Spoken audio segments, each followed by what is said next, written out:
Hello everyone, welcome to another Rick's Picks. Today I'm going to be doing my review of the Star Wars Black Series figures, Dr. Evazan, and also Ponda Baba from the Star Wars movie A New Hope. So what I'm going to do is I'm going to take a look at them in packaging, then I'm going to take a look at each figure individually, and then I'm going to give you my thoughts on them. Also, if you do like this video, go ahead and check out my Star Wars playlist where I do review on other Black Series figures. And if you like any of these videos, please hit that thumbs up, share, and subscribe. They're small clicks for you, but it really helps this channel grow. So, without any further ado, let's get to the review. Okay, so here the two of them are in packaging. The packaging is very similar to the two of them. So they have the Star Wars Black Series logo here. You have a clear front, so you can see both the figures and their accessories. All right, right here lets you know what movie they are from, which is The New Hope. You got their names, your choking hazards, your age restrictions, and you also have your Hasbro logo. And you spin it to the sides. As you see, they're the same on the side. All right, now the back here, okay, gives you a nice photo of each figure. I actually like this art. I like the black and white look to it. You know, it gives it a sense of style and depth, so I like that. A little bit about the two figures, the Star Wars logo, what numbers they are in the lineup, and then you got your legal underneath. All right, spin them around this way. You got the same photo from the back, but you have the full photo here with their names. And I like this art. You know, this looks really nice how you have that black and white fading into the orange. So I think that's a neat color choice that they use for these, so I really like that. Plus, also in the background here, if you look a little bit closer on him, you can see the cantina behind him, so I think that's really nice as well. I spin back around this way. The top, there's nothing really to the top, and in the bottom, you have more legal on both figures. So, with all that being said, let's open them up and see what they're about. Okay, so first is Dr. Evazan. I believe that's how his name is pronounced. He's a really good looking figure. I like the detail to him. I like how they gave him like a separate piece for the vest. So this is actually a separate mold. It's not part of the body mold. So let's give him a rotation. All right. They put a lot of good detail into this figure.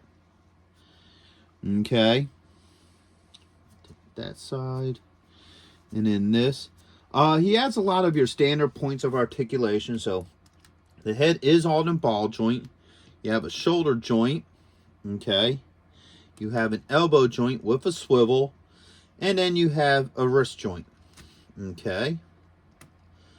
Get this arm up. Now you do have a joint right in here. But because of how the vest is designed, you can't really get any movement out of that. You know. So, unfortunately, you're not going to have much swivel in the body with him due to his vest. Okay. You do have a thigh joint. All right. There's no upper swivel. All right. And you do have a knee joint. All right. So, it does bend. It's a little tight, but it is there. Okay. And then you do have an ankle joint. Here, let's turn them this way so you can see it better. All right. So, but the one thing I really do like about this figure is the head sculpt. So let's bring them up a little bit closer so you can get really good look at that head sculpt. Now, it feels like they really did try to get the whole look from the movie. And he comes with a blaster here. All right. So let's see how well this fits in his hand. Get his arm up like this. All right. Now, these fingers are a little solid on him. All right. They're really hard plastic. So you might have to work it in there. But there we go. See if we can get that trigger finger in there. All right. Well.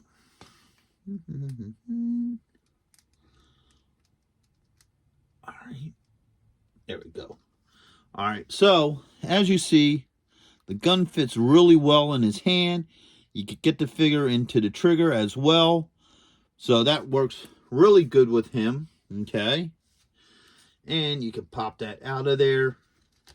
Put this arm up. He does have a little holster right here for it. Okay. So that just, oops.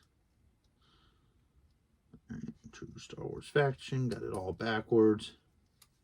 All right. So as you see, fits in really well in there.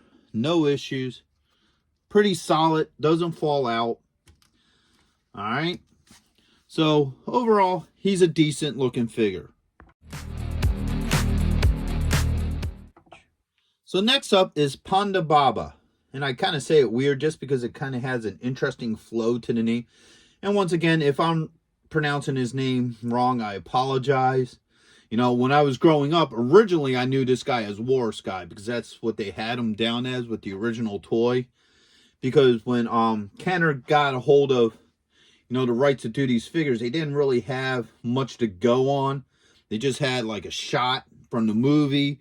And they say, this guy's a bar guy, so they just had to give him a name. That's why a lot of their figures, you know, had basic names for the bar people, like, you know, Warsman, Hammerhead, and so forth. And then later on, they gave him the more, I guess, Star Wars-y, you know, name. So let's take a good look at him. All right, give him his rotation. Put a lot of detail into him. I like this discoloration in his jacket here. All right. And then, just like his partner in crime, they put some really nice detail into his head. So let's take a look at his head. Like you can see all those little, you know, marks all along his head. The detail in his bearding, you know, in his war style face. All right. So he's a pretty decent looking figure. Okay. Now let's go through his points of articulation. So the head does move. All right. Now, this part of his jacket is separate from the body mold. Okay, let's try to look at it from back. Yeah. So this is separate from the body mold to give it more of a jacket look, which I kind of dig that. But just like the Doctor, I don't think you're going to get much movement out of here because of it. But first off, you got a shoulder joint. Okay. An elbow joint with a swivel. And then you got a wrist joint. All right. Let's get these arms up. Actually, you get more swivel out of him than you did with the Doctor. So that's pretty good. And you don't have a belt line swivel. Okay. So he does have a thigh joint. He has an upper swivel. He does have a knee joint.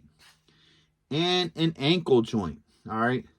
And I think the reason why he has these extra movements is looking at the design of this, I wouldn't be surprised if they use like either a Han Solo or Luke Skywalker mold for his lower torso. All right, because it looks very similar to how they are set up.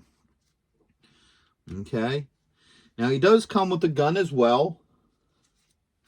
So he comes with this blaster here. All right. Get a good look at the handle. So let's see how well this fits in his hand. Get this elbow into position so it can move. All right. He has really hard fingers as well, so it's going to be hard to kind of work this gun in there. Usually, I like figures with softer fingers just because of the factor it makes it easier to get the weapons into their hand. But in this case, it doesn't make that much of a difference here. Let's take a look. So as you see, the trigger finger fits nicely in there. No issues. Fits really well in his hand. All right. So let's see how well this works in the holster. All right. Now with him, his holster got one of these loops. And here, let's bring it up a little bit closer. One of these loops here. I'm not a big fan of these sometimes because it's hard to get that little peg in there because it is a softer plastic. So let's see how well this works. All right. Blaster goes in here. A little bit of a tight fit due to the blast.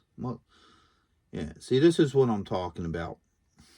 Okay, so actually this one, it fit really nice. It popped right in there, which is a pleasant surprise because like I said, a lot of times when something has like a strap like that, it doesn't want to sit because it's really soft plastic and it's hard to wiggle in there.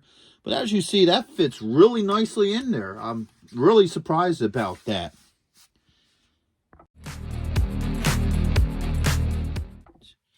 So overall, I really do like these two figures. Now, I feel like they're a must-have for anybody who's an original trilogy fan, just because of the factor, you know, everybody's going to want a Luke and Obi-Wan, and they're going to want to, at least at some point in time, do the bar scene where, you know, these guys start trouble with Luke, and, well, it doesn't end very well for them. So I would definitely recommend these guys. They're very well detailed. They will look really cool with the rest of your classic Star Wars figures and Black Series stuff. So with that being said, I hope you guys did like this video. If you did, go ahead and hit that thumbs up, share, and subscribe.